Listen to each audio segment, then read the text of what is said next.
जय भीम, जय भारत। हमारे YouTube चैनल JBF एकेडमी में आप सभी का हार्दिक स्वागत है। तो प्यारे बच्चों, आज के इस वीडियो में हम लोग जानेंगे पंचलाइट कहानी को। पंचलाइट कहानी के लेखक फणीश्वर नाथ रेणु जी है। इस कहानी को पढ़ने के दो मुख्य फ़ायदे। पहला, 5 अंक की प्राप्ति। दूसरा, यह बिहार परिवेश के मनोरंजक कहानी है। यह बिहार राज्य के परिवेश के मनोरंजक कहानी है।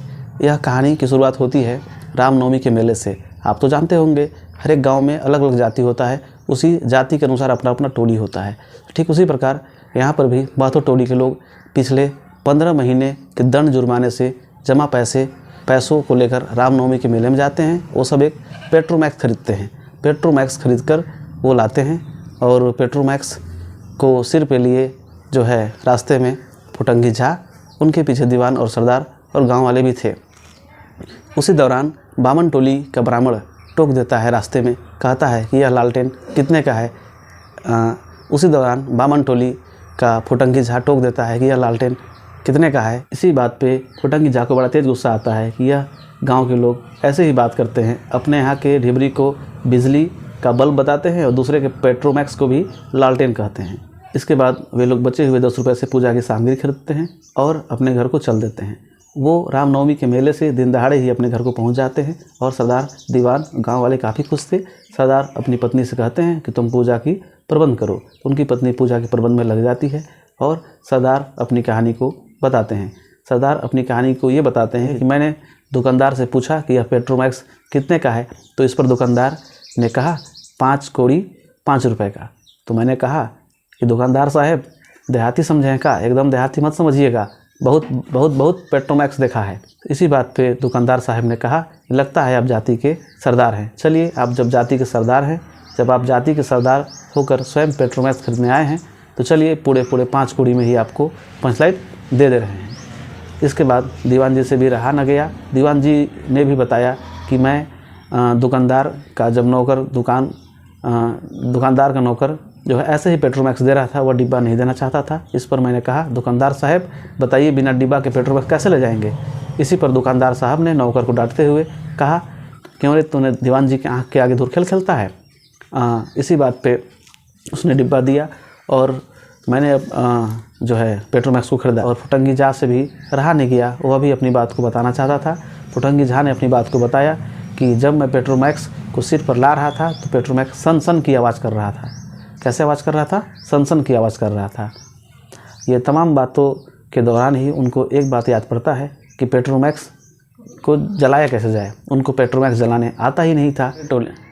जब दूसरे टोली के लोगों को यह बात मालूम होती है कि महतो टोली में पंचलाइट खरीदा कर आया है और उनको जलाने नहीं आ रहा है, तो उस टोली के लोग महतो टोली के लोगों का मजाक उड़ाते हैं। कहते हैं कि जब पंचलाइट जलाने नहीं आता है तो काहे खरीदे थे। वो लोग कहते हैं कि इस पंचलाइट के सामने वो लोग कान धर के उठेंगे बैठेंगे, यह पंचलाइट जलने लगेगा।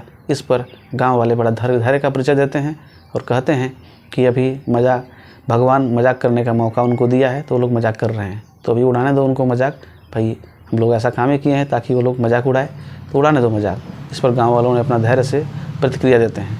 तो इसी बात पर काफ़ी जो है दुख का माहौल छा जाता है। इसी दौरान जो है वो लोग काफ़ी दुखी हो जाते हैं और दूसरी टोली के लोग पेट्रोमैक्स जलाना जानते थे, लेकिन वो दूसरी टोली के लोगों से चाह कर भी पेट्रोमैक्स नहीं जला पाते, क्योंकि वो पेट्रोमैक्स उनका ऐसे ही रह जाए। वो कबूल था, उनको ये कबूल नहीं था किसी दूसरे टोली के लोगों से वो पंचलाइट को जलाएं। यदि दूसरे टोली के लोग पंचलाइट को जला देंगे तो उनको बार बार ताना मारेंगे, ज़िंदगी भर उनको सहना पड़ेगा। इस बात से उनको डर था। तो उसी में से लोग कहे कि पंचलाइट ऐसे ही रह जाए, लेकिन पंचलाइट दूसरे से नहीं जलवाएंगे। इसी पे मुंडी जो थी गोधन से प्रेम करती थी। मुंडी को पता था कि गोधन को पंचलाइट जलाने आता है, लेकिन वह चाहकर भी अपनी बात को समाज में नहीं बता पाई। तो वह कनेली के कान में धीरे सा कहती है कि गोधन तो पंचलाइट जलाने जानता है। फिर इसी बात पे कनेली सरदार को कहती है कि सरदार जी, गोधन पंचलाइट जलाने जानता है। हालांकि सरदार का ध्यान नहीं आता है, तो सरदार को दोबारा कहती है गोधन पंचलाइट जलाने जानता है। तो सरदार भी कहते हैं, कौन गोधन? कनेली बताती है कि वही जिसको समाज से बाहर किया है, जिसका हुक्का पानी बंद है। इस पे थोड़ा सा उम्मीद की किरण जगती है। इस पर जो है सरदार जी देखते हैं दीवान की ओर, दीवान पंचों की ओर। तो सब लोग मिलकर कहते हैं कि जब जाति की इज्जत जाने वाली है, जब जाति का पानी उतरने वाला है, तो इसमें कैसा बंदिश, उसको बुला लिया जाए। तो उसको लेने फुटंगी झा जाता है।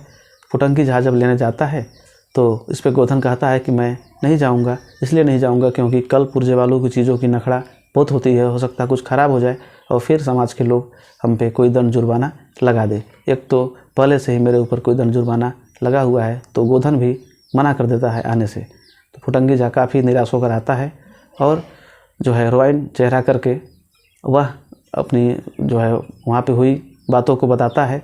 इस पर गुल्ली काकी गोधन को लेने जाती है। गुल्ली काकी समझा बुझाकर गोधन को ले आती है। गोधन जब आता है तो सब लोग खुश हो जाते हैं और जो है गोधन पेट्रोमैक्स मंगवाता है, कहता है लाइए पेट्रोमैक्स को हम जलाएं। इसके बाद जो है गोधन पंप भरता है। पंप भरने के बाद वह कहता है स्प्रिट कहाँ है। तो सब लोग भाई सरदार और दीवान जी की ओर देखते हैं, तो उनको भी पता नहीं था कि स्प्रिट क्या होता है।